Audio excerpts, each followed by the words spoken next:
In the movie Barbie, in the scene where Sasha and her mother were in the car leaving Barbieland, if you look closely at the odometer on the dashboard below the radio, you would see the numbers 031959. This cleverly references the fact that the very first Barbie doll was launched in March 1959. Margot Robbie found Ryan Gosling's performance so amusing during their scenes together that she frequently burst into laughter.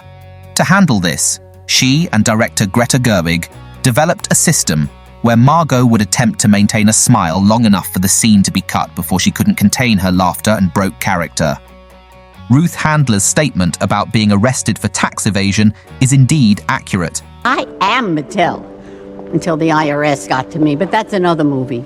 In the 1970s, investigations into fraudulent financial reporting were conducted, leading to Handler's resignation as the president of Mattel in 1974, followed by her departure from the company in 1975. As a result of these investigations, she faced charges of fraud and false reporting to the U.S. Securities and Exchange Commission, resulting in a fine of $57,000 and 2,500 hours of community service. She attributed her breast cancer illness as a factor that caused her to lose focus on her business during this time. Oh, are you two, shining? No, it's nothing like that. Production designer Sarah Greenwood mentioned that they used an enormous amount of fluorescent pink paint from the company Roscoe for the set construction. This usage was so extensive that it was believed to have caused international shortages of the paint.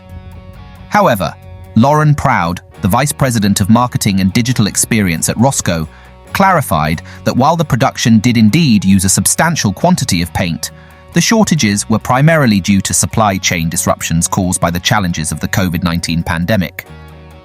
Kate McKinnon's portrayal of Barbie is a funny reference to the rough play that kids often put their Barbie dolls through. Her face has marker stains, and her messy haircut looks like a child took scissors to it, capturing the mischief kids sometimes get up to with their dolls. The elderly woman sitting on the bench in the movie is portrayed by Anne Roth, an Oscar-winning costume designer with a career dating back to the mid-1960s. At the time of the Barbie movie's release, she was 91 years old. Despite her continued work in costume design, she didn't create the costumes for the Barbie movie. Interestingly, this movie marks her first credited role as an actress, even though she's had a long and successful career in the film industry.